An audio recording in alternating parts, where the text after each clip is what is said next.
So I was sitting at home, and I'm leaving for New Orleans on Wednesday. It's Tuesday night.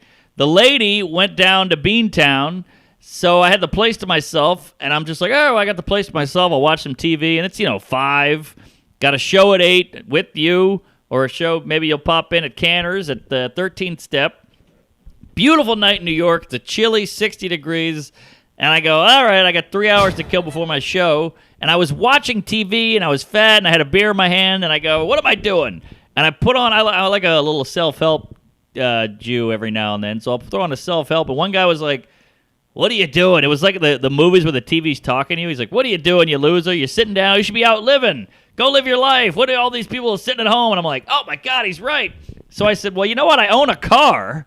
I'm going to go down to the garage, get my car out, my 1973 Beamer, and drive it around the city for 3 full hours and then go to my show in it. Hell yeah. I just went to the garage and I said, I'll take the Beamer, please. And the guy goes, oh, Old Smokey, huh? He was this old black guy. And I go, yeah, it's Smokey. Shut up. I hate you. And he's like, no, I love that car. He's like, I would take that car over any car in here. And this is the Village, and it's nothing but Jags and Benzes and Maseratis and whatnot. So he pulls it out. It's smoking. It's barely running, And we pull it out. I pulled out, and I had to learn stick all over again. And I drove it all over town with the windows down. I had the best night of my life. Wow, it sounds fun. You're Costanza. You're Costanza and Little Baron cruising around. I love it. I got John Voight's car. I got a pencil in my mouth, and I'm driving around. Now, this is where I'm going to really get a little clammy, and it's going to make you uncomfortable. Oh, boy. I'm always uncomfortable anyways. I've been day drinking, but that's neither here nor there. So I pulled up to 13th Step. It's my first show of the night. I got a parking spot right on 2nd Avenue. And, I'm rolling the window up. It takes 20 minutes because it's the old-fashioned one. And, a couple people go by, hey, nice car. Whoa, 2002. What is that, a 74? 73? All right. Lock the door. Hey, you're riding a girl's bike. I walk over to 13th Step, and I see you. And you go, hey, you got the car here? And I go, I got the car here. And you're like, what? Let's go see the car. Which I'm not used to that. Nobody has done that to me in my whole life. Anything I've gotten into, nobody gave a fuck. My parents, when you tell your friends you're doing comedy, they're like, why would you do comedy? Does it pay? You're like, no, I'm doing an open mic. They're like, why? What do you get out of it? I'm like, I don't know. I'm trying it. I don't know. So then you got to move to New York. So you were into the car. So I couldn't believe you wanted to see it, and I was ecstatic showing it to you, and I couldn't even get words out. You're like, well, how does this? Is this the original radio? I'm like, it is. It is the original radio, and look at this, and look at that, and I was like, let me start it up. I was so excited. I was like a kid with a Red Ryder gun. I couldn't even take that you were interested in it. I'm very interested. First of all, you just froze, which is a nightmare. Right in the good.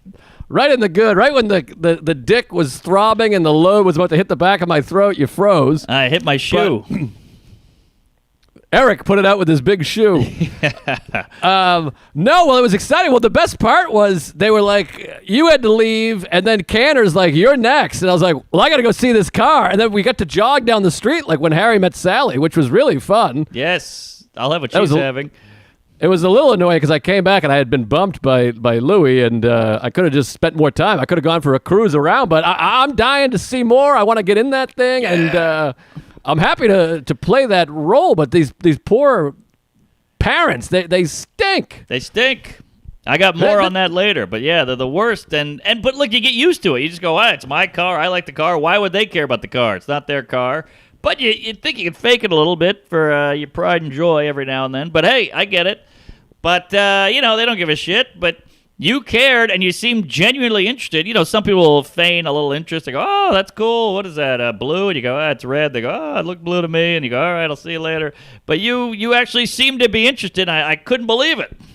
Oh, it was fun. I'm very interested. I can't wait to ride the thing. I mean, I like cars. I'm not a big car guy, but I like history. I like that car came off the plant or out of the plant or whatever the fuck, Robert Plant. Yes. And somebody was in there.